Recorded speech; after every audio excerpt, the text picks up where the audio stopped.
If your classroom feels heavy, stale, or visually noisy, your students feel it too. Today is step 3 of 6S, scrub, how to deep clean dust, grime, and clutter spots so your room feels calm and ready for learning. This is going to help both you and your students. Subscribe for the full 6S Classroom Organization series and download my free 9 Ways in Education guide. The link is in the description below. Here's what this problem costs: lost instructional minutes, more behavior interruptions, and decision fatigue. If you're constantly answering, "Where is this?" or "I can't find it," or you're resetting the room yourself, the system is making you the bottleneck. Let's solve that problem today.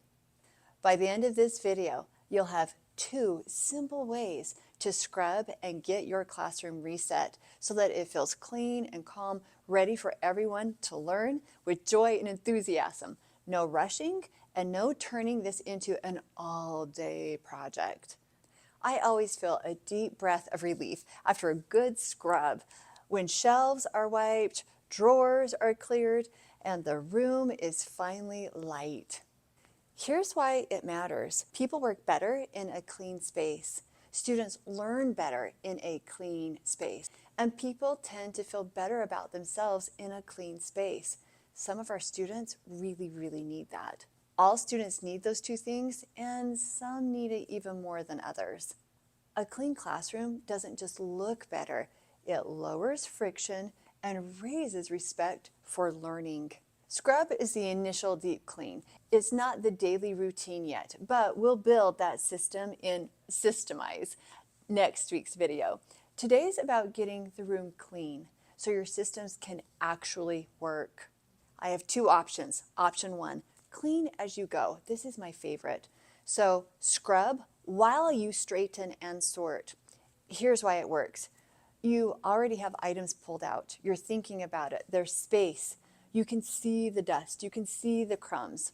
So as you decide what to keep, give away, throw away, decide strategically where it lives based on frequency and use, go ahead, do a wipe down. Clean out that shelf, vacuum the drawer, clean, scrub that cupboard, spray the outside of the door.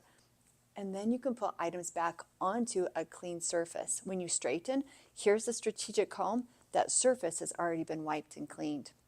This prevents the "I organized the room, but it still kind of feels gross" problem. It saves time because you're not doing 2 full passes. You do everything at once. So how to do it? Pull out one zone. Sort. Keep, give, or trash. You touch every item and decide. Wipe that surface, and then straighten. You're strategically thinking where everything goes based on how often it's used and where it's used.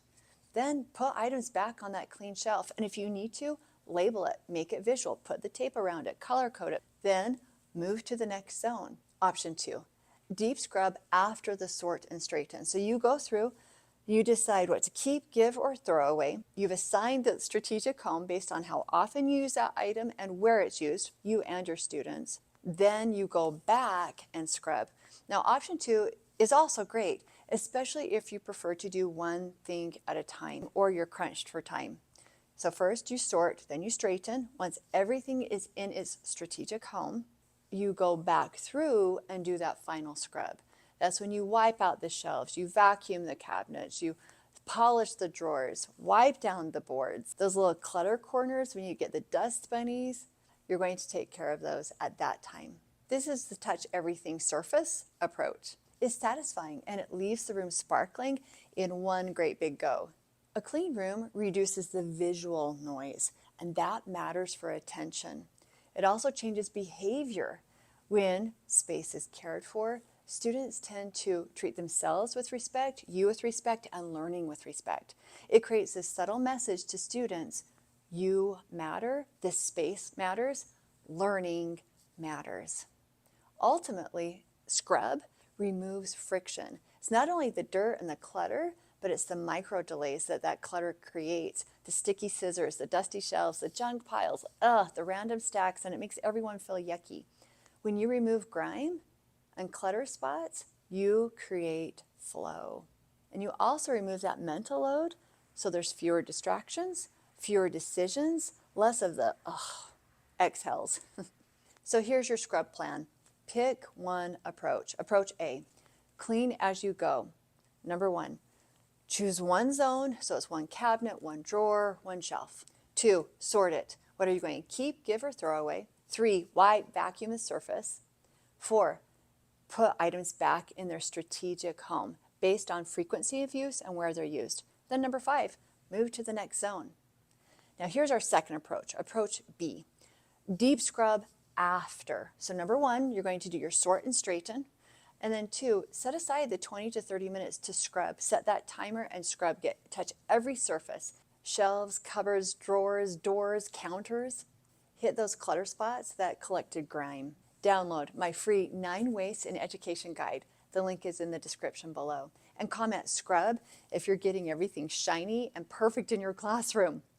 Next week we'll systemize. This is where we build that daily reset so that once you're organized, you stay organized. Not all of your work, the students are going to help you. Oh, you're doing a heroic effort. Way to go. Remember, do less and get more. It's up here. Lean, think.